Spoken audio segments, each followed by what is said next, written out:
self-serving, persuasive talkers of everything and nothing. We are conversation con artists.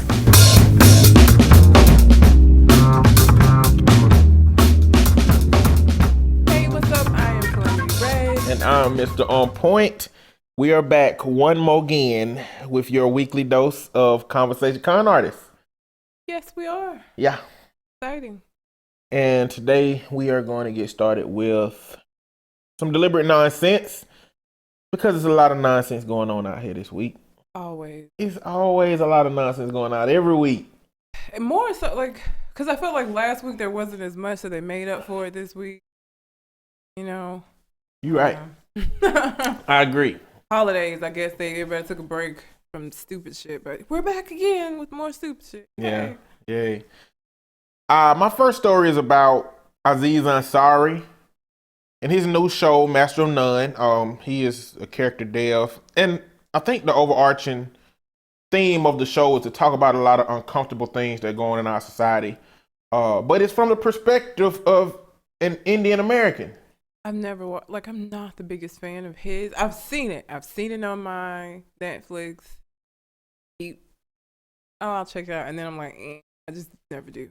Well, his character from Parks and Recreation and his voice would make you think that he might not have as much sense, but he is very clever and very in tune with racial issues, because what the show is about is just, it talks about racial issues from the Indian perspective. And so there's one episode, if you haven't seen the show, you should check it out. It's on Netflix. But it's one episode in which Dev in the show is like an aspiring actor, and he's doing a lot of auditions for roles that need an Indian role. And in this particular episode, he is talking to another Indian friend, and they found out that they both auditioned to be in the same show. And an email got forwarded to him accidentally about how there couldn't be two Indian characters in the show. And he went on to talk about how there are no Indian representatives of their community like there are for the black community, like a Al Sharpton or a Jesse Jackson, which I don't like either one of them, really. But most black people don't. I don't think people know that, though. They think we love them, but it's like, no. Exactly. To everybody else, to every other culture, it's like, y'all got representatives. To us, it's like, though, I don't think those people count. Who the hell elected them? That's what I don't know. Shit. I don't know. Yeah. They've been around since Martin Luther King was alive. I think that's how they got it. It's just kind of by association, so they got to just stay in those positions. Yeah. And so with them, the truth of the matter is, if that's what they've been here for, they have been extremely ineffective. If we look at Martin Luther King time to now, they have not been effective. And it just kind of went. And so from that, there are some people who wrote some articles that referenced that episode as anti-black, and the rhetoric in the show is anti-black, as to where some other people, and me, myself included, I didn't look at it as an anti-black rhetoric. I mean, I haven't watched it, but that doesn't sound anti-black. I just feel like you put people in a position where if they stand up for their own culture, then they're anti. Like, you know what I'm saying? Like, you're not going to be able to say he should, want better for his culture, but he can't talk about wanting better for his culture, or the things that are wrong, because that's true. I mean, I can think of him and Mindy Kaling. There's her name, Kaling Kaling. I can't even think of any other Indian major actor. Yeah. You probably watch a movie or a TV show and see a familiar Indian face that is in every, is in a stereotypical Indian role or something like that. You see those people, but, you're right. It's just not many stars, that you can identify as Indian. And we just went through that in the black. I mean, people were just doing all this, about how there wasn't black representation in movies. And television. It's changing because we got Empire. You have How to Get Away with Murder. You have Scandal. You have these shows that have strong black leads. So that it's changing a little bit. So I don't understand why you wouldn't be able to sympathize with what he's saying. It doesn't sound anti-black. It just sounds pro-Indian. Yeah. Like there's a difference between the two. I mean, something that we need to talk about in America is the brown struggle. You know what I'm saying? Yeah. Every brown culture has their own struggle. And when you look at African American culture, you have to understand the root of how long African Americans have been fighting for things in this country. You got to look at the origins of that culture, you know. And so what we look like to greater culture are a bunch of thieves, a bunch of criminals, you know, a bunch of baby making machines that don't take care of responsibility. Like, that's what we look like. And Indian American with that same brown skin in America, they look like a terrorist. Let them have on a hijab or a turban and they are terrorists. Yeah. Or let them be at a mosque, or let them say that I'm Muslim. You know, they, especially today, because once they just allow a gun store to ban any Muslims from buying guns in their store. And you know what problem that's going to pose? It's going to pose a problem because you don't know, you can't look at a person and tell that they're Muslim. So they're really giving you freedom to look at a person and think that they're something that you want her to be and not let them in. So you're going to be able to discriminate by color. You're going to be able to discriminate by accent. It's so many things that opens a window for. And then when you go to the brown skin Latino, you got, they illegals, they undocumented. Yeah. You know, so I mean, there are a lot of brown people in America, and they all have different struggles. We all have different struggles. I don't think that we need to start putting ourselves in a position to invalidate somebody else's struggles, because they're all different. And that's what I don't like. It becomes a situation where they put different cultures on a hierarchy. Like black people, like, to me, everybody's struggle is important. More important to them than your struggle is to you. As it should be. Yeah. That makes sense. Like, it's supposed to be. It's the way it's supposed to be.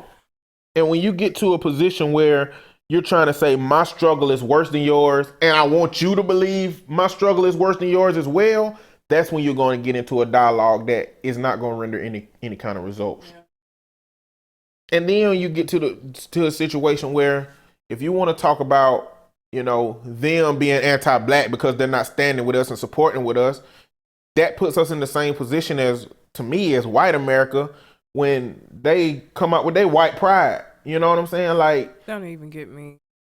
It's just all of it's just meant to invalidate another person's perspective, as to where if you feel like Aziz Ansari's dialogue was anti-black, you know, you're really just kind of pigeonholing that culture into having to feel a certain way about your culture or just being against your culture. You know what I'm saying? I don't know. It's weird, but I like Aziz Ansari. I like the show. I have a problem with him. I think my like comedic interest, like, he's a little silly. Like, I don't really, you know what I mean? Like, I haven't watched that show, but like on Parks and Recs, I just want to slap him a lot of the time. Yeah, so, Tom was so irritating. So I think that's all. I don't dislike him as a person. I'm just not a fan. Yeah.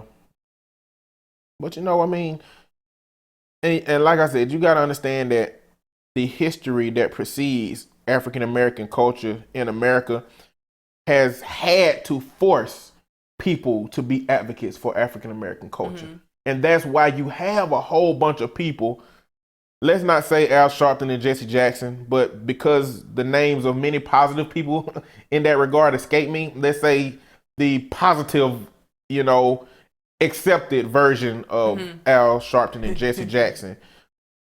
The past has pushed us to have people like that. Yeah.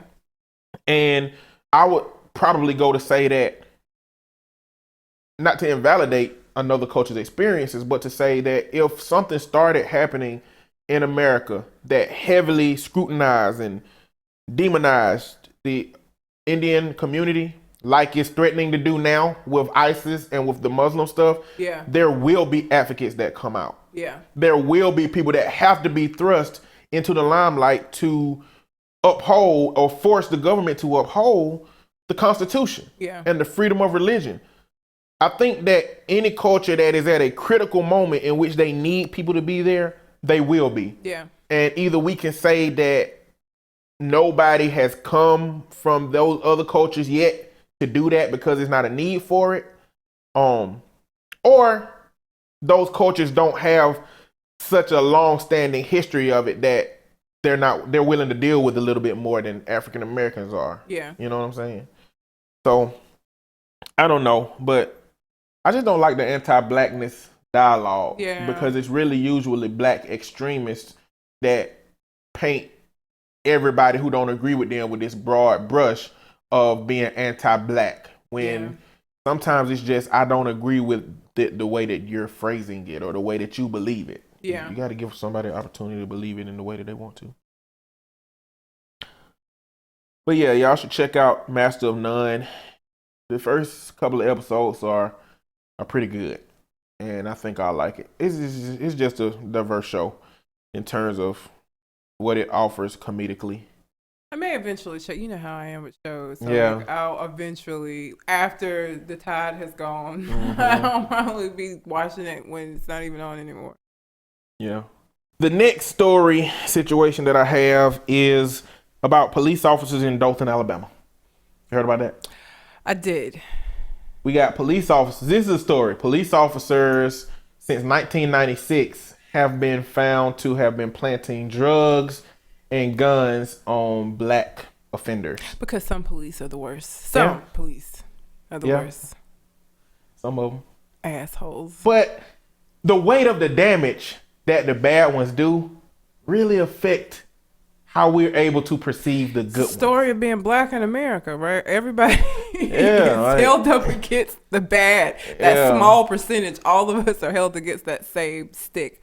So, but you know, it's been stronger in the black community because you see black people on TV in those roles where they criminals, crooks, robbers, ebonics, talking crazy, do-rags. They always have to pick that person. When they gonna interview somebody when a story happened, like Antoine Dotson, it always got, or Sweet Brown, it always got to be one of them. It can't ever be somebody who could speak intelligently. They got to get, somebody to do a jig on the TV. Like, I try to think that it's not intentionally. I think it is. But I'd be like, if I was a news anchor and I was looking around for people, if somebody was spinning circles and waving their hands around, I'd probably go over to them. Like, they need to be excited. Ain't nothing exciting going on. I'm gonna go over to this crazy looking person. I need some excitement in my day. It might be intentional, but I just try to look at it from different perspectives. You're the king of giving people the benefit of the doubt. It's like they're gonna go over there and be like, let's find the most intelligent person, someone that's gonna give us a news story. No, I bet they boss be like, look, we don't need any intelligent representation from this community, okay? Veer away from the intelligent people, go towards the people that, Get the most ratchet you can find. Exactly. They love that word now. Exactly. Get the most ratchet you can find that's on the scene and interview them. It'll be better for viewing. So it might be intentional. I think it is. Because it happens too often for it to be coincidence. Like, how often do you see something happen and you watch the person that interview, you be like, damn, again? Every now and then. But you don't see it on the news. You got to find the video online somewhere. I don't watch the news, so. Well, like, if you watch the news, the person they put on the news is usually the ratchet person. But if you go online and you stream some more interviews and videos, then you can find some intelligent people talking, because there's a lot of people that. The problem is most viewers are going to see the ones that's on the news as opposed to, because I feel like now most millennials, I don't watch the news. I mean, a lot of the people that I know, like, we don't watch the news. I feel like it's like older generation, and they're not finna stream shit. Like, they can barely work their phones. So I feel like that is more so who they're gonna see, is the one that's on the TV as opposed to the streaming intelligent people. Because once you get the main story, it's not many people that just dig and go find and go do their own exploring for knowledge and for clarity on the situation that's going on. Unfortunately. And so with this situation, it went to the DA. The DA knew about this stuff and he was letting it go. It went to the police chief. He let this stuff go. They don't know if it went to judges, but there were documents released, and there were other police officers that saw this stuff going on that was reporting it to the DA. They were reporting it to who they were supposed to. They reported that, hey, some of my coworkers might be putting guns on people that they're not supposed to be on, might be planting drugs on people they're not supposed to be on. So they went through the appropriate avenues to do those things, and it didn't work. And I think this speaks to the level of responsibility that police are supposed to be held to, and the accountability that I believe that they should have to take if they have been found in wrongdoing. It's Sandusky. It's like when corruption is in like these established, like, you remember Sandusky? I can't remember. Oh yeah, Penn State. It was reported to people and nothing was done about it. The people who should have done something about it just stood by and allowed it to happen. It's like the more responsible you're supposed to be in some of these situations, the less responsible. It's like, I'm not going to, I'm not going to touch it. So I'm just going to sit back and what happens until documents are released, and then all hell breaks loose. Then it's a problem. You know what? You mentioning Penn State remind me how cold-blooded Law and Order is. Because Law and Order will come out with an episode about something right after it happens. And I remember they had a Law and Order episode about it. I was like, man, they put twists on it clearly to make it. And then they have the audacity to say at the beginning that, these stories are false and not depict anybody. You is lying to me. I don't like that. They did Chris Brown and Rihanna. They did Paula Deen and Trayvon Martin in the same episode. Paula Deen in this episode was the one that shot Trayvon Martin. They just mix and match. They absolutely, but you know what? You can't say that they don't address the social issues that are going on. They do it their way. They do, in their own way. They do. They make you wonder about them. But these officers, it was 12 of them. They were part of like this neo-conservatism group in which they have those kind of views like black people have low IQs and just all kind of things. Muslims shouldn't be in all them kind of extremist views that will make you treat that group of people differently.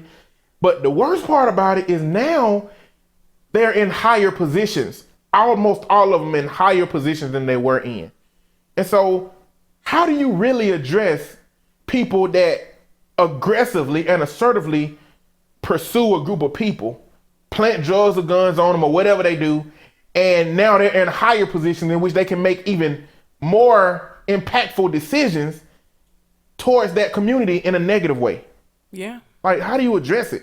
Because even if you fire them, my whole thing is the damage that they've done is irreparable. Like, there's nothing that you could do.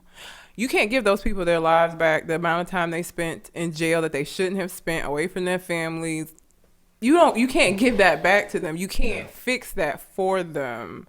You can't take away whatever experiences they had in prison, and I can imagine they weren't great because my view of prison's pretty shitty. So would imagine it wasn't fun for however long they were locked up for these false ass charges. So I don't know. I don't know what it is that you can do, because even firing them now, this was from 96. 96, yeah.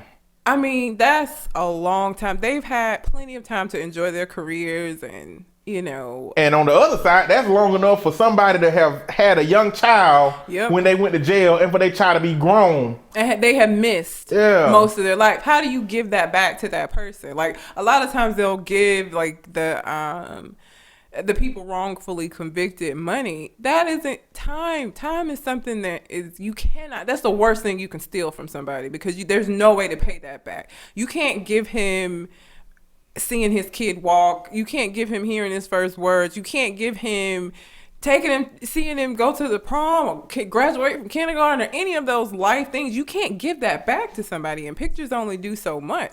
You can't give them back a relationship with their child, because all that kid knows, my dad had been locked up he ain't never been here for me. You can't fix that.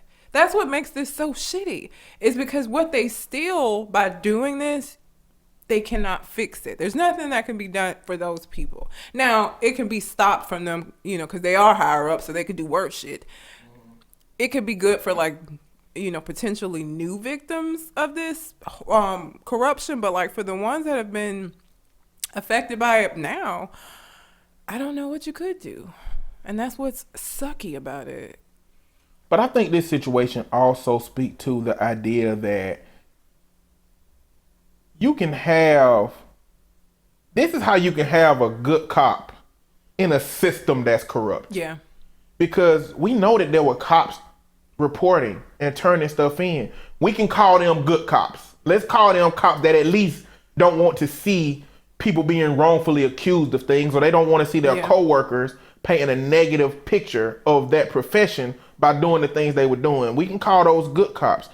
But how good can your system and you as a cop be perceived when the system you do is doing this kind of damage?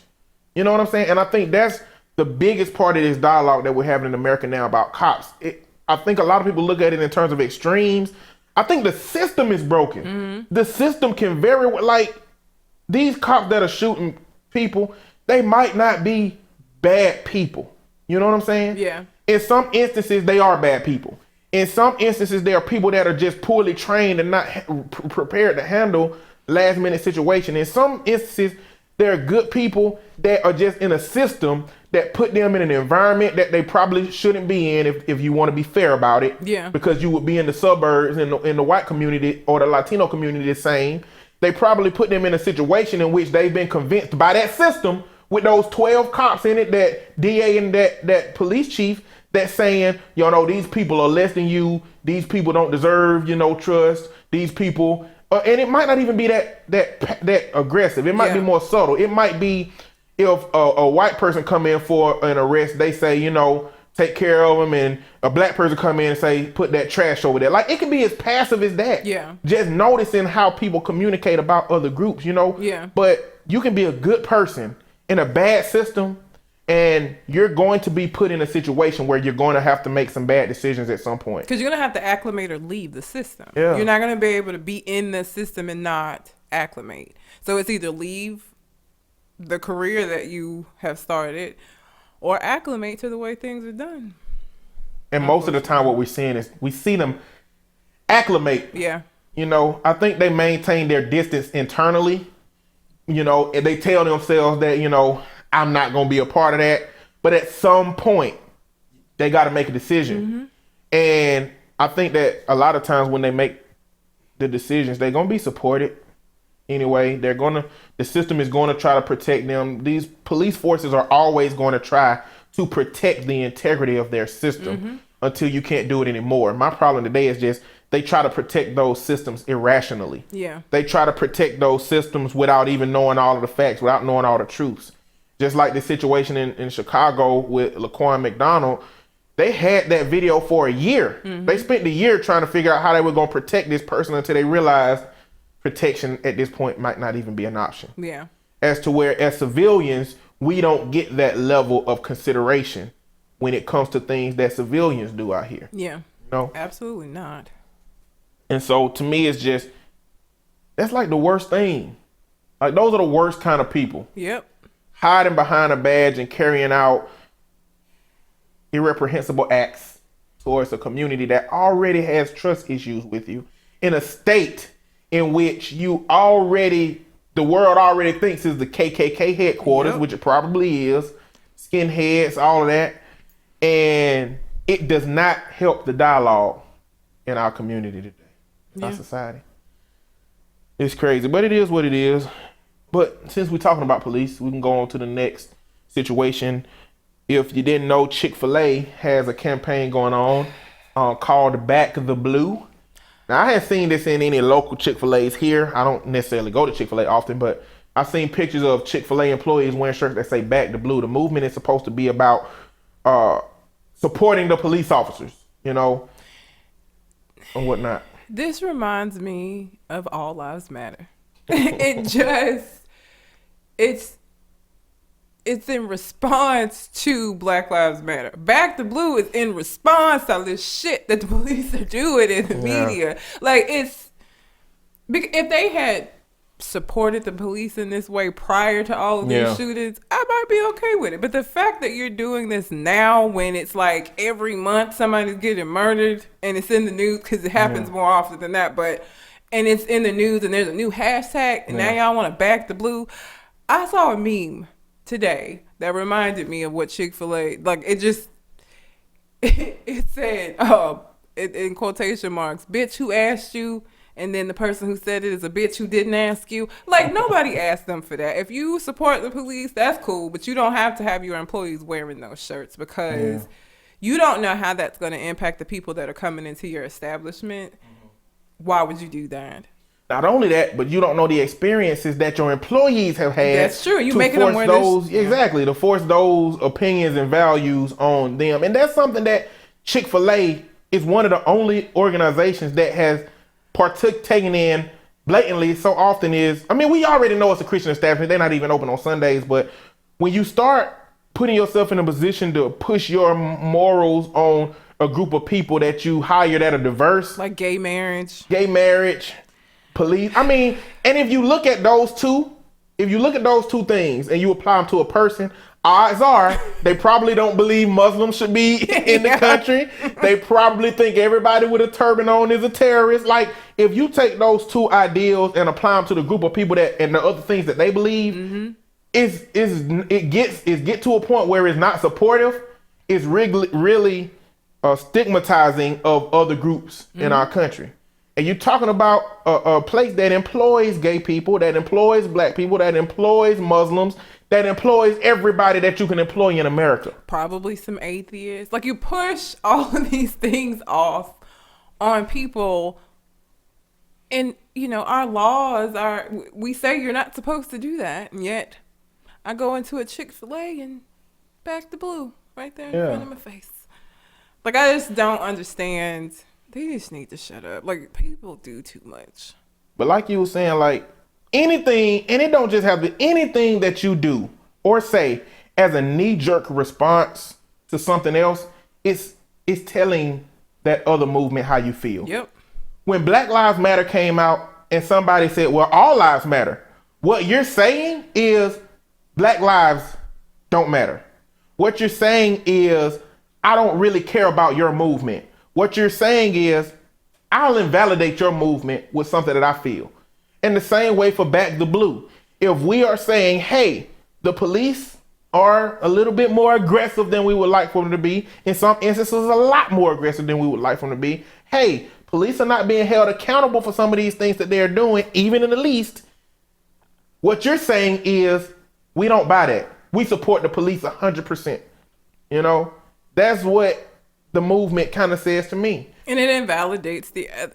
And you can, again, had they done this prior to all of this, then it would be like, okay. But everybody knows why you're doing this. Like, you're doing this in response to all of this bad press the police are getting because of all of these shootings. Like, we already know. Because people are pissed. And now you want to back the blue. Okay.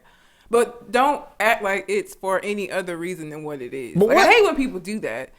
Like, you know why you're doing this. Don't try to pretend like there's some noble cause behind it. I try to wonder what the strategy is. You know, I'm a part-time conspiracy theorist, so I'm likely to believe that it's some high up police person with some high up Chick-fil-A CEO, and they got a relationship. They said, look, how can we make relations with the people better in communities?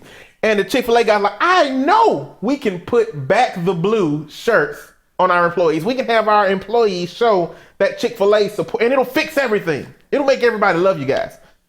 You know, otherwise, I don't know why they would make that decision. Like, what do they get out of it? What does it value? What value does it have for a corporation to get out in social movements and take a side? And force your employees to. Why should I have to wear this shirt? This has nothing to do with selling chicken. And that's what I do here. I sell chicken. Like, I don't understand why I have to make a political statement while I'm at work against my will. I got to wear this damn shirt now because you feel a certain kind of way about this. What if I disagree?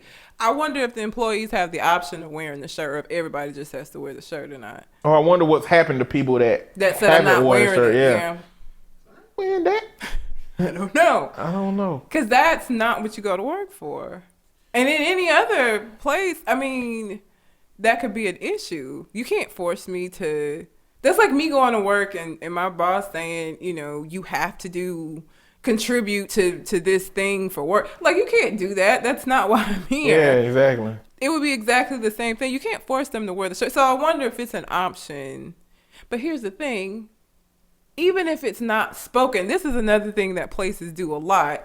Even if it isn't spoken that you have to, it can be implied that, oh, you're not a team player if you are the one person who didn't wear the shirt, or they could do it through implied means as opposed to saying specifically like you have to wear the shirt. You could be made to feel like you had to without them saying that you do.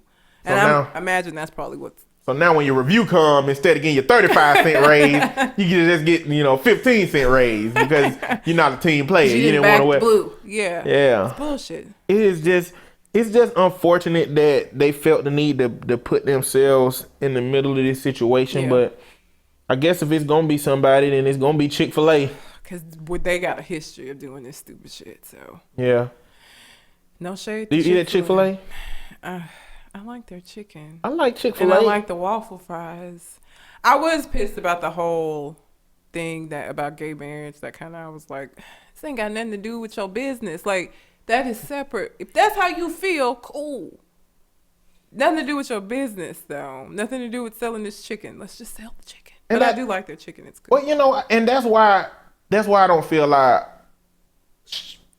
I don't think I should have to say because Chick-fil-A, owner of Chick-fil-A said something like this, that I have to stop eating there. Yeah. Because it's gay people that work there that didn't agree with that. Yeah. It's employees that work there that have gay friends and family that didn't agree with that. Yeah. And for people, I hate when people are like, well, if you don't agree with it, you should just leave. People have bills. And they need money, and getting jobs, especially if you are in a position where Chick-fil-A or somewhere like that is like the only job that you can get. It'd be a little bit difficult just to drop everything and go get another job. It's not that simple sometimes for people to stand beside what they believe in as far as it comes to like workplace stuff. So you can't just say, well, they should just quit. Well, it ain't that simple. I could just quit my job tomorrow because I felt that way about something. I mean, I could, but my lights would be off. And that would be a problem. It's cold. I know, right? When the owner of Chick-fil-A did that stuff, I remember. Oh yeah, everybody was. I remember riding down and in support of Chick-fil-A because they did that. It was like Christian people lined up outside the door around the building, and it just I recognized the passive nature with which we exist with these opinions and these thoughts about things. Like, how subtle does it have to be? Like,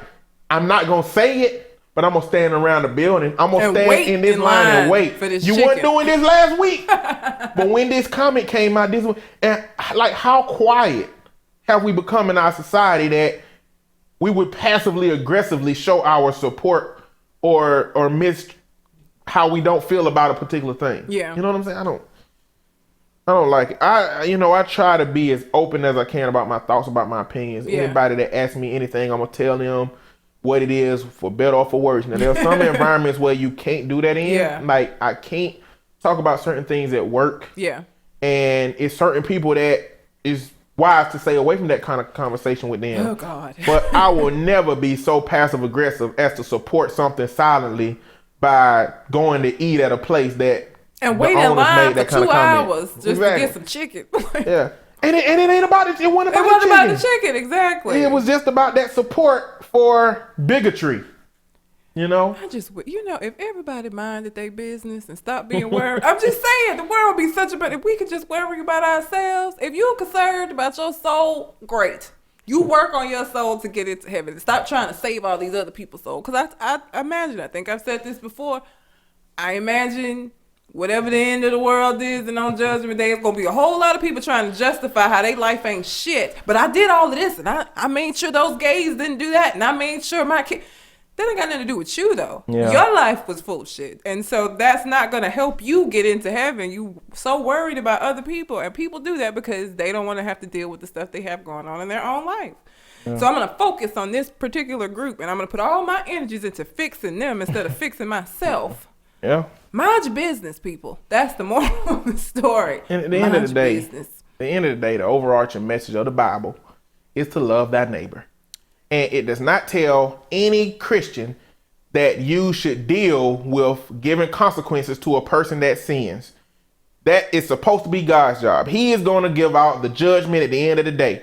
So if you are putting yourself in a position to think differently about a person or a group of people and to treat a group of people or a person differently from those thoughts, then you are participating in what God's job is. You are not loving thy neighbor as the overarching message of the Bible says that you should do. And it's going to probably be a problem for you later on, so. Yeah, when you get to the gates. Exactly. And I want to see all of these people explain, but I did all of this other stuff. Exactly. Okay, but Because I've been waiting for you. God's going to be like, come on. We got some talking to do. I think you misinterpreted everything. The whole thing. People, they leave out love thy neighbor and they leave out judge not lest you be judged. No one want to talk about them passages. I mean, they don't have asterisks next to them. You know what I'm saying? It is what it is. It's like, it's nothing else you can do with that. Nope. If you believe that love thy neighbor is accurate, there's nothing else in the Bible that can justify cheating your neighbor. Love your neighbor unless they're gay. Love your neighbor unless they are promiscuous. Love thy neighbor unless like that ain't them. It's love thy neighbor. That's it. Yeah. That's all. There is nothing you can say that's going to justify anything that treats your neighbor outside of a loving way. Nope. From that scripture. Nope. But they try real hard. Yeah. Now clearly we can talk about church and God and Christians and Chick-fil-A and a bunch more times, but we got. I'm sure it'll come up again anyway. It will come. It's gonna come up a bunch of times. Yes. The next thing I got is these 100 black pastors. These Negroes. Okay, 100 black pastors were invited to come to a meeting with Donald Trump. At the beginning, it was a little bit of problems with that because Donald Trump got on the news and said that 100 pastors are going to come and endorse me. And then some pastors came out and said, oh, this is not an endorsement. Some of them. And so I think what happened is out of that 100 pastors, a lot of them weren't really trying to endorse or trying to hear them. They just came, and a small group of them are ones that really want to endorse him or just really want their faces out there. They trying to build a business and they doing something that's going to get them on TV, get their face out there and their name out there. Donald Trump could call me tomorrow and ask for a sit down and not tell him to go fuck himself. What do you need to meet with him for? He's made his position very clear on numerous what are you going to hear that's different besides him, blowing smoke when he meets with you? What is the point? I don't even understand why they agreed to do this. And as soon as I heard this, I thought of that meme that the black community frowns on your shenanigans. Oh, yeah. That is what this reminded me of. Because black people all over was like, what are y'all doing to us? Like, really? Yeah. For real? But Donald Trump had to have offered them something. I hope it was good, whatever it was. I don't know. The problem I have with it is that pastors are using their position in the pulpit to influence their congregation in other ways outside of faith. Like, some of these pastors got out here, because I watched the interview of one of the pastors, and he was like, the Black Lives Matter movement is demonic.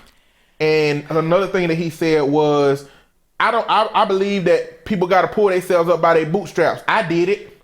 I got out of it, and I'm pretty sure he has a congregation that has very poor people. I'm sure he has a congregation that have kids in it that are in situations in which it's not going to be easy for them to get out of the situation like it was. And that implies a failure on their part. For somebody who's actually trying, for you to say that is very discouraging to that person, because it's like, I did it, you haven't done it, so obviously you doing some shit wrong. Like, it's you. It isn't the circumstances. Yeah. It isn't the cards that you've been dealt. It isn't what's going on. It's you. There's something wrong with you because I did it, so you should be able to do it. And since you can't, obviously you're some kind of dysfunctional or something's wrong with you. That is not your job as a pastor, I don't believe. Yeah, no, it's not. Encouragement. Leading your flock, I believe, is what you're supposed to be doing. And to me, not taking sides in a political arena that can stigmatize some members of the church from their faith. Like, if you say a whole bunch of things that half of your congregation don't believe in, what is it going to do to their faith? What is it going to do to the message that you've been delivering to them about Jesus? The ultimate humanitarian, the ultimate what you would call liberal today. You know what I'm saying? Jesus took a piece of bread and fed a whole bunch of people, right? Yeah. Chilled with the prostitutes and hung out with them. Like, kicked it. He healed the blind, bring the girl back to life. She didn't have no insurance. That was pro bono work. It's crazy. But it is. I think that a bigger issue, like, if my pastor Well, I haven't been to church in some time. But if one of my old pastors would have started talking about these agendas and politics and all of these different things, all in between his message of faith, it would have been a real turnoff for my faith. It would have been a turnoff for me. Yeah, I would stop going. Yeah, it's like if it were things I don't agree with, clearly that's how we are. Yeah. If he was saying a bunch of stuff I agree with the message, then clearly I'll probably stay. But everybody in the church don't agree with me. No. You know, everybody in the church not gonna agree with you. So it's like, why would you use that position to pigeonhole people into having to feel a certain way about things? Yep. Or having to assess their level of faith with your church, your establishment. I just don't think it comes from a genuine place. No. Oh no. I think like, and in this same interview, the guy was like, I've been doing things for black community. You know, we've been helping the black community. Like Sunday is one of the most isolated days of the week. I'll probably in America, in the world, probably. Yeah. Because you got, it's definitely black over here, white over here, Latino over here, Asian over here. And then you got small subsets of white here, white there, white here. Yep. Black here, black there, black here.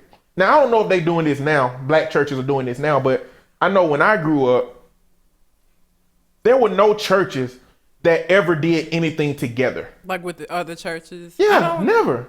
I don't know. I just felt like churches were territorial. Yeah. They all just wanted new members. That's all they wanted. And it's like, black churches could have got together and said, hey, all the black churches in the community, we having a big meeting at the school auditorium. Hey, on this Sunday, we're going to take all of our offerings and we're going to donate and we're going to put it back into the community some way. Yeah. Or we're going to start this mentorship program. Or we're going to do, like, to me, it's an endless number of ways that these black churches could be implementing ways to help the youth. And there's one on every corner. So it would be a huge amount of people if they were to do that. Exactly. Because there's a ton of churches, especially here in the South. Exactly. Every corner, almost literally. Like, and a part of that is what made me start looking at church as business. Yeah. A church is a business. It is. When you start getting into the dynamics of mega churches, how much money they make, and the problems that come within that system. Don't get me started on Creflo. It's crazy. Creflo Dollar. You know, I don't know if do you watch John Oliver? Mm-mm. John Oliver did a whole expose on mega churches, in which he just put them on blast. And to show, I think it said that since 2004, only 2 mega churches have been audited by the IRS. Wow. Since 2004. I might be wrong on these numbers, but even if it was since 2014, that's still 2 churches is still a few. And so in order to show how flawed the system was, he created a church for that episode with all the tax benefits of it, with everything. And it was just a big mockery of church and mega church and all of that stuff. But they had to stop because one of the jokes they made in it was to send your semen. And a lot of people started sending them semen.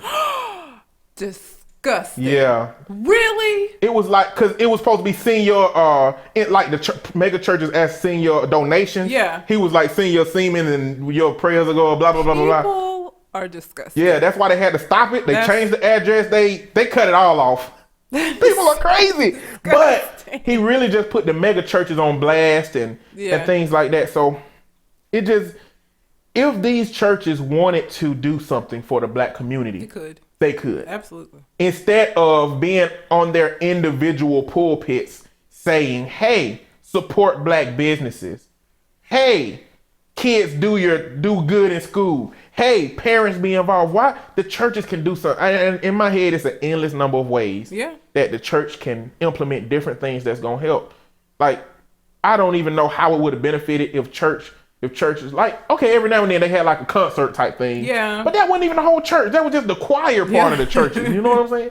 And so I just say if a bunch of churches in my little hometown got together, the black churches, and did something, man, I would be far more connected with a lot of people in my community. I would be far more connected with my community in general. I would know a whole bunch more pastors than I actually know, instead of just the ones of the churches I went to. And so when I see stuff like this, where these 100 pastors went to Donald Trump, it's just not from a good place. No. It's just for publicity. It is. Because they were trying to get their face out there. Yep. If you watch the interview, if you watch when they were trying to talk, when they were behind Donald Trump, they were really trying to get their face. Like they were looking around, like one of them over his shoulder, and one of them is like, let me scoot over in front of this. Like they wanted their faces seen. Wow. And I've been watching interviews for that junk all week, and I can't get with it. Yeah, it's too much. Using faith. Using Never the pulpit. good. Never good. Using the pulpit for your agendas. And again, Judgment Day, I just feel like that's going to be a whole other line. Yeah. Yeah, apparently they supposed to be judged more harshly, maybe. Yeah. I don't know. I guess we won't see. Yeah. But we just have to live. I would love to be able to like just stand at the gate though and just watch. I know I wouldn't be allowed to, right? But I think it would be interesting. But yeah. Well, if nothing else, someday I might write a book or a screenplay about what that's going to look like in my head. And it's not going to be enlightening. That's hilarious. It's going to be probably condescending and hilarious. Anyway, the last thing I got is The Wiz. And I say that not because I have anything against The Wiz, but I know where this is going. Did you watch it? I didn't. Not really. I like musicals, but The Wiz wasn't one of my favorite ones. I saw the original one, but I was just like, eh. I don't fool with musicals. I like Dreamgirls. I like Chicago. Chicago's my favorite one. I've seen Chicago. Chicago was good. I watched Rent. That was a lot of nothing. Rent. 535,600 minutes. How do you measure? I have no idea. Tay Diggs is in it. The remake. It's like a Broadway thing, but they did a movie version of it. Anyway, it sucked. AIDS and all that shit. I just don't think I wasn't necessarily even fond of the Tyler Perry play things where you just get into singing and stuff. It's like, I can do without the singing and dancing stuff. Just give me a moral of the story, a good movie, good. And like if I want to hear some songs, I'll listen to my music. Yeah. You know, I don't want my music and my movies intertwining necessarily. I mean, the original Wiz was pretty cool, but I didn't watch this remake of it, but I know where you're going. Maybe I'll watch it one day. Yeah. But anyway, The Wiz came out. It was The Wiz just came out. The Wiz is a remake of the original Wiz, which is a retelling of The Wizard of Oz that came out in like the 30s. And it was an all-white cast because it was in the 30s, which is why they made The Wiz, which is a retelling, and it had a black cast. And this is a remake of the retelling. And people are stupid. And so when this Wiz came out, you're getting Twitter comments, Facebook statuses talking about, oh, The Wiz and all-black cast? If this was white and an all-white cast, then people will be crying racism. America is backwards on this double standard. Stuff like that. There was already a white cast, an all-white cast. It was called The Wizard of Oz, you idiot. Like, Google stuff before you, please, anybody listening to this.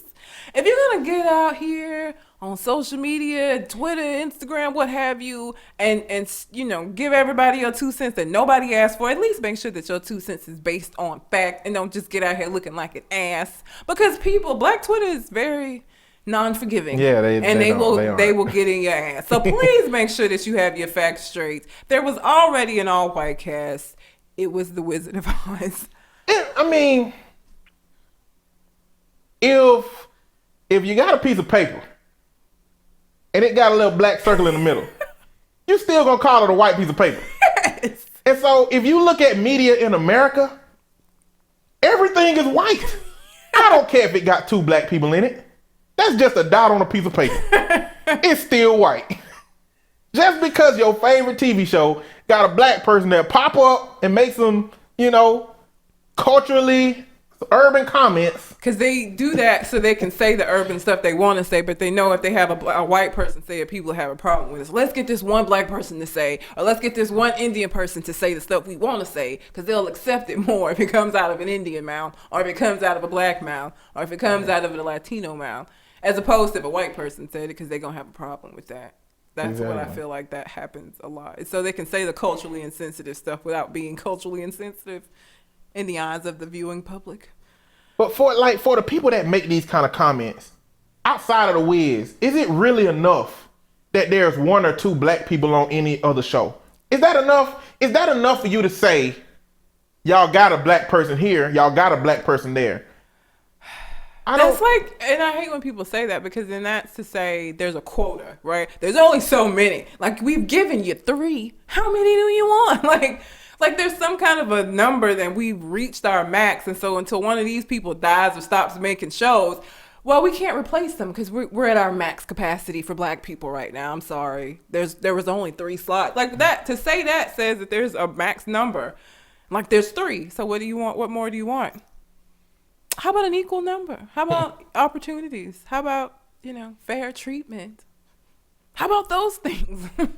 I saw a picture of Star Wars. You know the outcry that happened when Star Wars came out, and it had the Black main character. I'm not good with names, so y'all just gotta bear with me not being good with names. I don't know the dude's name, but in the I'm gonna say in one of the Asian versions, I don't know if it was Chinese, Japanese, but one of the Asian versions, they took his picture out, made it very small, and pushed it to the back. It is crazy, but so Asian marketing dictates that Black people are just not desired to be seen on the screen over there. It's like that here too, but at least with the people outcrying about it, they not gonna make the Black character picture smaller. Because it's fucked up. Yeah, somebody gonna get fired. Basically. Oh, and in America. Yeah. Like in America, you can't the person who did the photoshopping or the person who approved it, somebody gonna get fired if that happened over here. You know what I'm saying? But I was a part of a Facebook dialogue that asked the question, when you look at The Wiz, an all-Black cast, when you look at Scandal having a Kerry Washington as the Black lead, or you look at How to Get Away with Murder with Viola Davis as the lead, and you look at some of these Black tradition, what would be traditionally called Black films coming up in the blockbuster, on the blockbuster scene, are Black people making strides as a culture from seeing ourselves be in those positions that we've never seen ourselves be in before? I don't know. I don't think so. I wouldn't call it strides. I would, though. You would call it stride? Because I feel like a stride, I feel like forward motion is going to take a whole lot of stuff. And I think anywhere where we are, that's any industry, that's including the entertainment industry that we are in which the people within those positions can make forward motion, it's a stride for everybody. And just because I'm not necessarily in that industry, I don't have any kids yet, but I might one day, who decides that they want to be an actor, or you have a brother that's an actor and he will be able to have opportunities, not the opportunities he wants probably, but it could potentially open doors for him who is in that industry. So I feel like any strides within any of the industries in which we are in, any forward motion is a stride to me, because that's my definition of stride. It's forward, it's moving forward. And so just because I'm not necessarily in entertainment, for the people who are, and the people who are coming along, because you know how most kids at some point, I never did, some kids have that dream of becoming an actor or an actress, and past years you look on the TV, you don't see yourself. So can I be an actor or an actress? I don't know. I don't ever see nobody that look like me. They're not looking for nobody that look like me. Being able to see yourself and in something other than Ratchet TV, because I got that could be a whole other show. Love and hip hop and all of that shit. That's not where kids need to be trying to get to. But seeing them in like more, like, I don't know, better roles. Well, I guess when you say stride, when you say, is it a stride for a culture? I don't look at it like that as a stride for a culture. I mean, I'm not saying that individuals can't benefit from seeing people that look like them in roles that they've never been. Because as a child growing up, they kept telling me you can be whatever you want to be.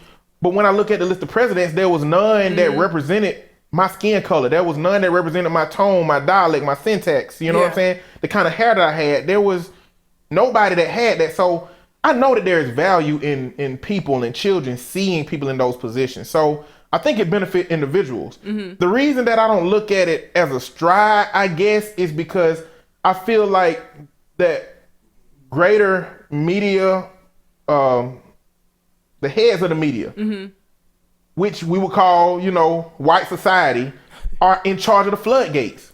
They like, it's like we rats in a little cage, and they get to pull open the thing, and one rat run out to go get some cheese, and they keep letting that rat run around, and then they open it up for other ones to run out. It's like they in charge of the floodgates. But even that is kind of changing. You have Shonda Rhimes, who owns, and I don't watch Scandal any of them. How to Get Away with Murder. I think they all come on the same. They come. She Thursday. owns Shondaland. She owns an entire night of TV. I'm gonna screw her name to shit, and I know I am, but I'm sorry. Ava Desiree, Jibber Jabber. I don't know. I'm so sorry. The lady who did what the movie she did? Selma. She did Selma. Yes. So you have people who are creating shows in which they will be able to put more people. So they're not in charge of the floodgates per se, but I feel like we're getting up the ladder a little bit more, because that never was before. Shonda Rhimes having almost an entire night of primetime television with all of these popular ass shows where she's, people are coming up for Emmys and shit. That was not the case. Hell, that wasn't the case 2-3 years ago. Like, she's getting us to where a good place. I feel like we're moving towards there. Now, it ain't gonna happen tomorrow. We're still worlds away, but I think that it's a stride in the right direction. And you're right. We are moving towards a good place compared to where we used to be. But the way I look at it is that black people have always been qualified to be in positions of influence and power. Yeah. It's just they're letting us now. Yeah. And I just don't like the idea that they're letting us. You know what I'm saying? Even though it will benefit the youth, because if you don't think of it in terms of that, the way that I think of it, if you don't think of it in terms of the systemic and institutional racism and stigmatizing part of it, as a child, all you see is your people on the screen, and your people in the White House, and your people here and your people there. And even Indian Americans like Aziz Ansari, the show Master of None, we talked about him. Like, I'm seeing my people in a light in which I never seen it. Yeah, Mindy Kaling. Yeah. And there is value to that. Mm-hmm. But if you look at it as a culture, are we making strides? We making strides in a lot of ways, but it's very hard for me to see media as one in terms of them letting us have a little bit more access than we used to. And it's based off of money. Yeah. How much money we're bringing to the table now.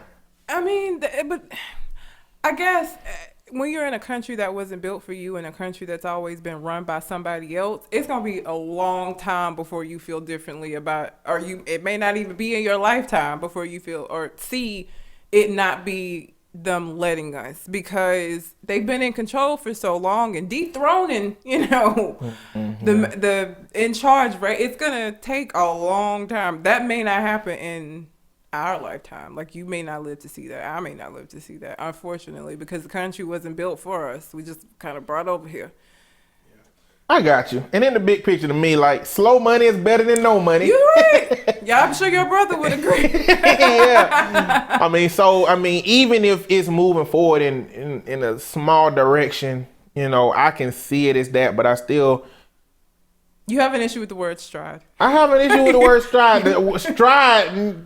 a stride is like a long, if you got your stride in a race, you got it. You going. A stride is like one of them long steps forward. Like, I guess I just have a different word than stride. A word Which that is means... hilarious, because in every other arena, I have to, you have this, benefit of a doubt thing, except for here. It's amazing. It's hilarious. I don't know. You're usually the optimistic one. I feel dirty being optimistic right now. Let's switch up. Let's move on, because I don't like this feeling. All right. Take it from here, ma'am. Let's get to some bullshit. I feel better then.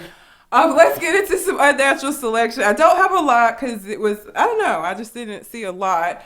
I want to start with Mr. Kelsey. I'm going to say his name wrong. Travis Kelce. Travis Kelce. I feel like I have to say something about this, because I said something about the other story. So if you don't know Travis Kelce, he plays for, I'm terrible with teams, Kansas City Chiefs. And he didn't do the dab. He did the...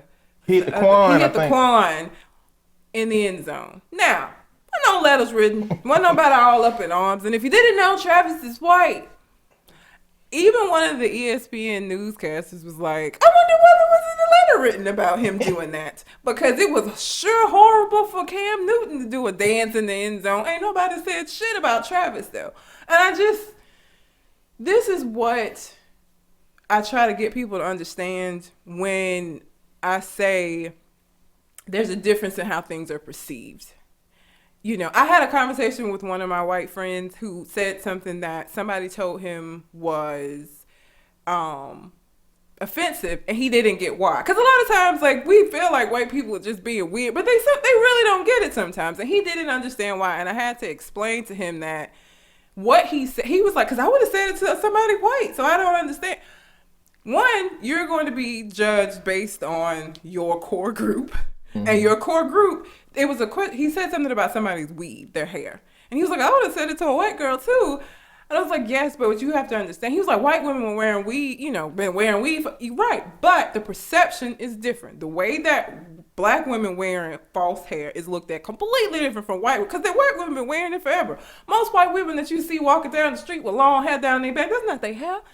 But the perception isn't as negative for them. So you saying this, yes, you probably would have said it to somebody white, but it's going to be looked at differently because this person was black, and the perception of that person for their culture is different. Same thing with this. You're going to write a whole letter about how it was terrible for Cam Newton to do this. Nobody had a problem. And people were like, Black Twitter got in her ass, but other people felt like it was unsportsmanly too. But then nobody said shit to Travis. Why?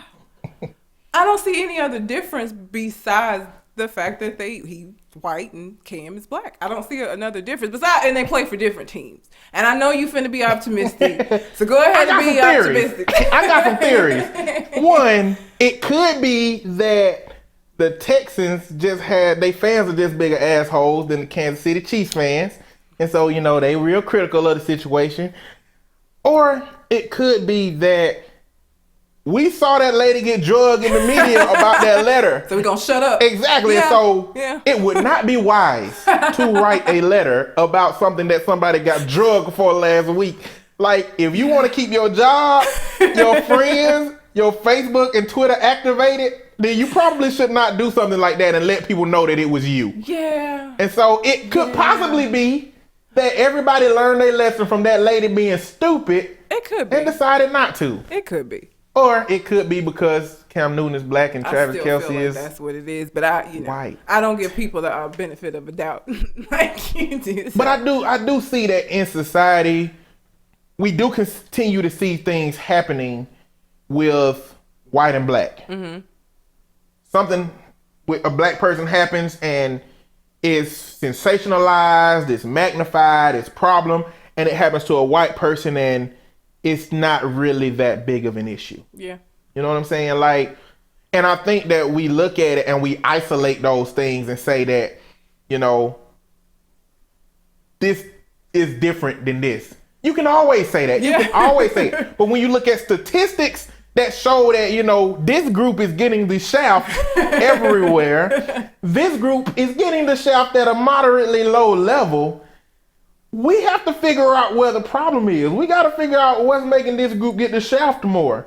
You know what I'm saying? Yeah. It can't be a coincidence. Nope. And it can't be that this group is just consistently doing things to get the shaft when we speaking of African Americans only represent 13% of America. Yep. You know what I'm saying? We have to evaluate what's going on with this group, with the perception of this group, or with the interaction of this group from other groups in order to determine what's happening here. Yeah.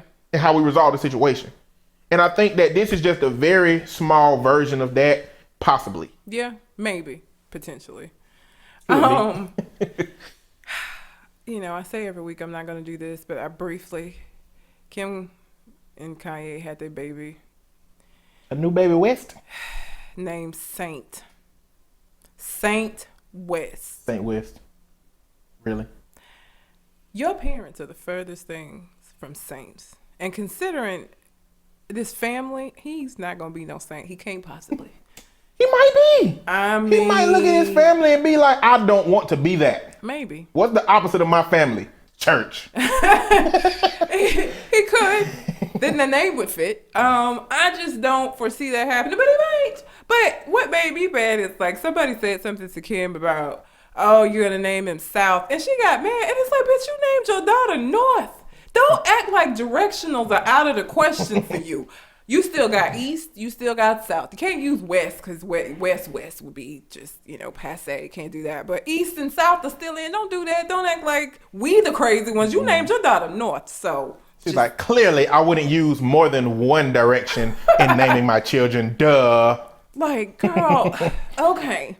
But South, so his name is Saint. They have Saint and North. I bet they wouldn't have named him Saint if their last name was Bernard. That would have been hilarious. They should have named the Wild Wild. That would have been funny. Wild Wild West. Wild Wild West. That'd be hilarious. It would be hilarious.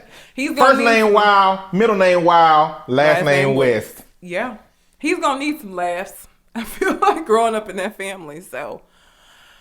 Okay, I don't want to stay on them for too long. I just thought I would mention in case you didn't know they had the kid, and the kid's name is Saint. Let's go to Nicki Minaj and her brother, who she's bailed out of jail. He got arrested for allegedly sleeping with a 12-year-old, I think. So her brother is allegedly a pedophile. Allegedly. You don't sleep with a 12-year-old. You sleep with another grown person that you don't want to say I had sex with.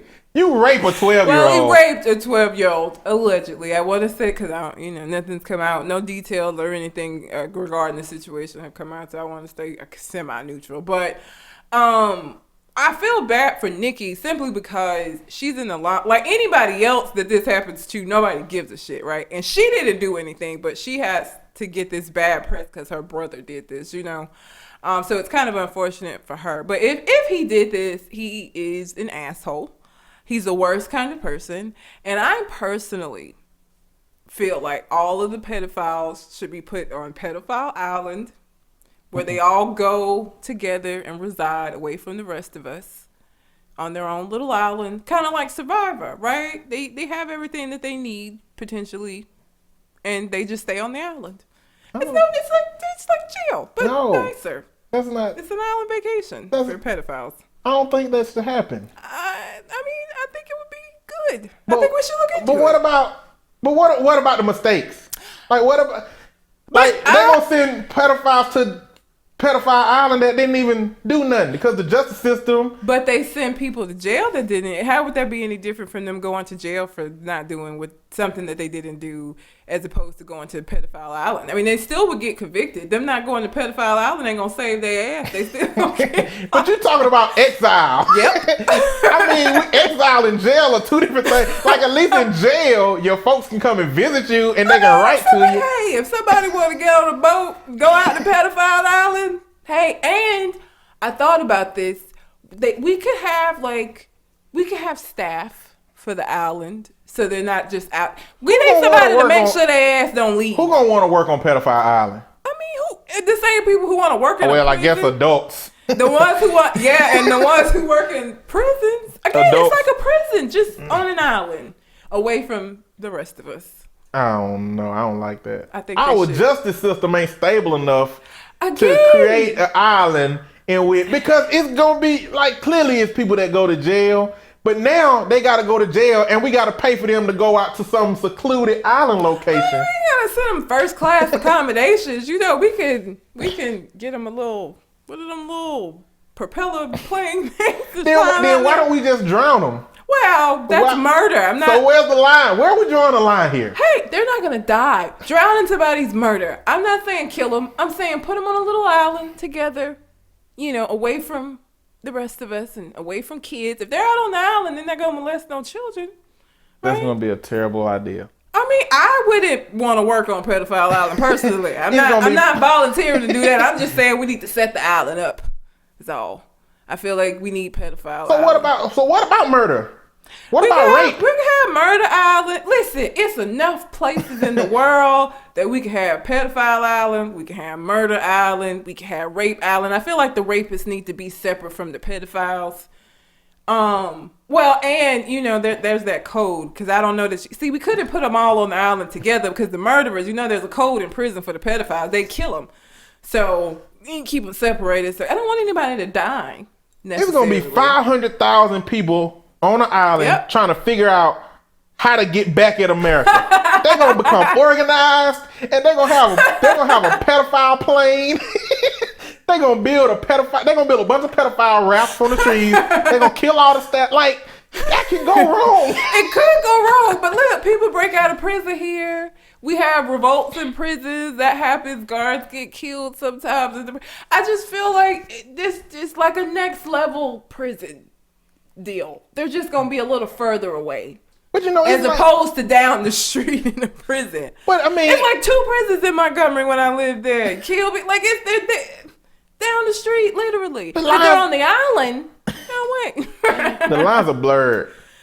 Because you can get on like a sexual offender list for like peeing outside of a preschool. And that's the thing. Before we created the island, I would want to revamp those laws because a lot of that is bullshit. Like a lot of the stuff that people can get on the sex offender list, I feel like they shouldn't get on the list for. Like I don't feel like a 17-year-old who has sex with a 16-year-old should be on the pedophile list because he's not a pedophile. Obviously, I feel like that's bullshit. So, but that ain't. They don't even normally look at that as pedophilia. Or they look at that as rape. That's statutory rape. Statutory rape. But so he wouldn't go to rape. You wouldn't want him to go to rape island. I wouldn't want him to go to rape island because he would have to be on the sex offenders list, and I don't feel like, for what? But I mean, it's a possibility that he raped her, but it's also a possibility that grandmama walked in on 2 young teenagers having consensual sex. Yeah, but that's the thing. It's not based on whether or not she can say it was consensual and it wouldn't matter because of the age. That's what I'm saying. Like, he could rape her. That would be different if she was saying that it was rape. But if they consented to having sex and grandma is just like, he too old to be having sex with her and I'm going to press charges, that's a different thing. Because even if the girl said that it's consensual, if the age difference is enough, the court don't give a shit. He's still going to get locked up for statutory, even though it was consensual, because of the age difference. So what you're saying is before any islands get implemented, we need to make the law system better. Yeah, we need to the reason I'm saying that I don't like the islands because the law system is messed up. So we would revamp them first, then create the islands. But that make you feel better? Look, it'll make me... If I ever run for president, folks, I'm going to run under the campaign of Pedophile Island.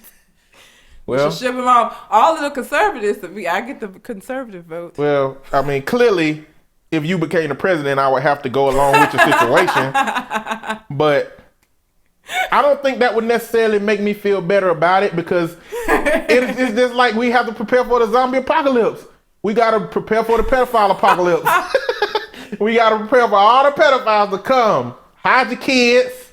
Hide your wife. The pedophiles are coming. Exactly. The rapists are coming. The murderers are coming. Everybody I wouldn't want the murderers to be mad at me. That would be bad. Them banding together. Because serial killers will be out there on Murder Island too. I don't know. May have a reason. The IQs ain't going to be able to be that high. For serial killers, they're actually... But it ain't that many serial killers. Well, that we know. The good serial killers are still... They're going to be over here. Caught. That's true. The bad serial killers going to be on Murder Island. That's true. I'm saying, of course there's some details that need to be ironed out, but I'm still for Pedophile Island. But so nothing else has come out, I don't think, as far as like Nicki's brother is concerned and like what that has... like what actually happened, but I just feel bad for her because I got 3 brothers and they idiots. If I got judged based on the shit my brothers did, I would be in trouble. Like, oh my God. So I just feel kind of bad for her. And I know that's just part of the fame, but like, cause like, Kristen Cavallari. Don't know who that is. She was on a show on MTV. Her husband plays hockey, if I'm not mistaken. Mike something. Anyhow, none of that would help. I don't do hockey. I don't do MTV. Yeah. Her brother is missing. Like that's been in the news. He's missing? They found his car parked somewhere and he been missing since like before Thanksgiving or some shit. But he's troubled because that's what they call white people when they are crazy. Troubled. So he's troubled, and so they're worried that they don't know where he is because he's, giving his parents a lot of problems. They're so nice with the description, I find, when you're white, as opposed to like if he was black, the description would have been completely different. Or brown. Or brown. Any kind of brown. Yeah, the any description brown. would have been shit. Like, he would have been all kind of stuff. So, but yeah, I think it's unfortunate that you have to be thrust in the limelight for shit your family do. You could keep your nose clean and still have to be dealing with shit because they can't sit down somewhere. It's messed up, but if he did it, he need to take his ass on over to Pedophile Island. He does. That's what his ass need to do. He need to go over there. He does, and I'm gonna be right there in the courtroom, Pedophile Island. The last thing. He gonna turn us barbaric out here. We just gonna have. Then we gonna be in court with staff, and you, in order to answer, you just beat it on the floor. Pedophile Island. Pedophile Island. The last story that I have is on Charlie Sheen. His fiance suing him because he didn't tell her that he was HIV positive, according to her, and something about keeping her against her will, but it was what was the actual charge? It was essentially keeping her against her will. I can't remember the charge. Assault. False imprisonment, I think it was. False imprisonment. Yeah. False imprisonment? Not false imprisonment. Shit, what was it? Anyhow, basically keeping her against her will and assault. So he's being charged. She's suing him for these things. So is she saying keeping me against his will was because she didn't tell me? Is that something related? Like, did he lock in a closet for some period of time? I don't know. That's what it says. Or I guess maybe if she had known he had AIDS, she would have left. So not having that knowledge kept her there. Maybe. I'm not sure. But she's suing his ass for like a million, 7 million. That ain't enough. Oh, 7 million. Oh, okay, 7. I can see 7 million. 1 million? You spent $1 and that's in the thousands. That's Charlie Sheen. Do you know how much he was making on $2.5 million? And he did that whole tour after he got booted off, where he was just coking it up out here on the streets, which is probably booger sugar. The nose candy. All right. Dang, what's his name? Chappelle Show. Wayne Brady. Yeah. Yeah. But yeah, so he's being sued. Nobody's surprised. I feel like that's gonna happen a lot because I'm sure there's a lot of people he didn't disclose his status to, which is fucked up, and you should not do that. And he definitely had, because they were only engaged a year ago, and he's had it for 4 years. So he was definitely positive while she was with him, and she's saying that he never told her. I wonder how long he knew he had it before. Like, I wonder if he found out. Or if he found out at the very beginning, or he found out close to the end. I wonder when. I don't know. Because it makes a difference if he knew he had that thing in that year that they were together versus finding it out later. Yeah. You know that's what I'm saying? true. And here's the thing that's the part. It's like, what are you going to do? That seems like it would be very difficult to prove that he already knew. Yeah. Because the doctors are not going to, patient privilege. How would you prove that he knew? Well, they can get subpoenaed, can't they? I guess. In a criminal trial. Yeah. For a criminal trial. To find out when the blood work and stuff was done and the results came back, I guess. Yeah, I guess. But if I was Charlie Sheen, I would pay 2 of my doctors $3.5 million apiece before I pay her $7. Look, just tell them. Change the numbers. Do what I don't. If your license gets pulled, I'll pay you for the rest of your life. It's about ego and pride. Now, I'm not giving her nothing. Yeah. And he would not be above that, I feel like. There was a reason why Emilio separated himself from this family. When all else fails, be Emilio Estevez. That's the advice Charlie Sheen should have taken 5 years ago, at least. Yeah. Change your name, rebrand yourself, separate yourself from your family. Worked out well for him. Or it seems, anyway. Yeah. So, yeah, that's all I have for unnatural selection. Not a lot happened. But, how do you tell somebody you got AIDS? How do you, buy a cake and, put on there, HIV? Or play Hangman. You tell that shit over the phone, because I can imagine the response to that shit's gonna be bad. You make sure you out of the country or not at your house, because I feel like the next step after you tell them is that they gonna come to your house. You're right. That's not good news. Nobody's gonna take that and be like, oh, for real? Oh, okay, that's too bad. I'm sorry. Like, nobody's going to take that well. So, I don't know that that's something you do in person. That seems risky. I guess you could just generally be like, you know, you need to get tested because I got a thing. I think I got a situation. I don't know what it is, but you should get tested. You know it's AIDS, but you should be like, you should get tested. When they get tested and they clean, you be like, okay, good. I have AIDS. We glad you don't have it, but you know. Or you could do that, like that episode of Family Guy where they were the barbershop quartet. And they came in the guy's room. You have AIDS. Yes, you have AIDS. You could just hire a singing group to like come and do a. Do they do singing telegrams anymore? I'm pretty sure everybody does everything these days. You can find somebody. To do anything. Telegram. Again, I wouldn't want to be the person who did the sing. I feel like they take it out on you. I know, right? What? That bastard just beat the singing telegram person, but that would be terrible. It would be terrible. I don't know. I don't know how you would. No, there's no way to tell somebody and they're going to be like, oh, okay. Yeah, there is no acceptable way. That's why I'm like, let them get the test first. When they negative, then let them know. They still gonna have a reaction. They still but are. At least they also gonna know that they good. That's Unless true. they got AIDS. Yeah.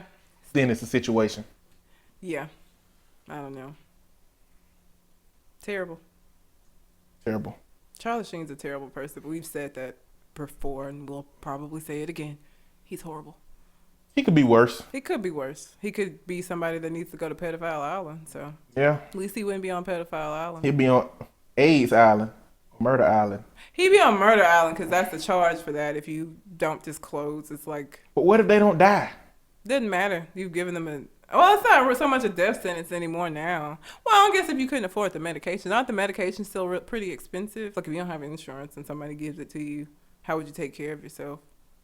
I would imagine that the sue Charlie Sheen. Yeah. Get $7 million. Maybe that's what she's doing because he was dating all of these like random straggly ass women. So I just imagine I don't think she's anybody with money herself. So that may be part of the reason why. It's like, well, what's gonna speak to me is if nobody turn up with AIDS, even though Charlie Sheen got it, I'm really gonna question AIDS. Like, how hard or easy is it to transfer? Yeah, because he was out here just sharing needles and all kinds of Well, I shit. mean, I've read that you can have sex with somebody with AIDS and not transfer it. You know what I'm saying? It's not a guarantee. Your odds ain't good, but it's not guaranteed that you will contract it from that person. So, I don't know. That's what I would want. But I just feel like the odds, or maybe he wasn't living as wild a life as we were led to believe. But if he was, the odds of nobody contracting it, I just can't buy that. I'm sorry, considering all of the shit he was doing. And like I said, he went on a tour. It was like his crazy train, Charlie's crazy train, or some shit after he got kicked off of 2.5 Men.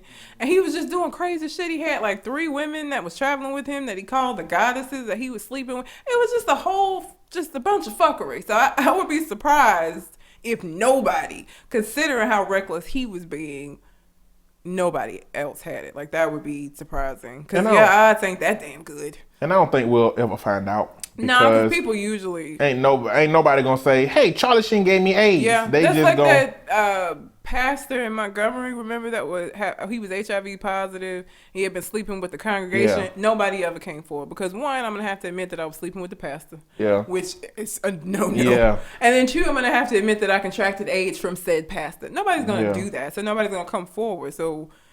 We'll never know how many people within that congregation contracted anything because they're not going to say nothing because they're embarrassed to have been doing what they were doing.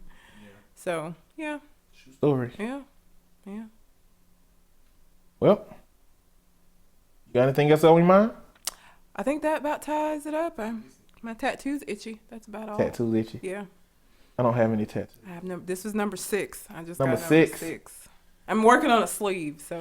I'm too hairy to get a tattoo. Like, I don't want no forest around my tattoo. Like, I don't want to have to, like, I'm sure, like, LL Cool J, he got tattoos, and he shave every day. And I imagine he also put Crisco on his body, like, just to make sure it shine, because Crisco, it gives him a particular feel. He could use other body products made for that, but Crisco, he like how that feels on his skin. You know what I'm saying?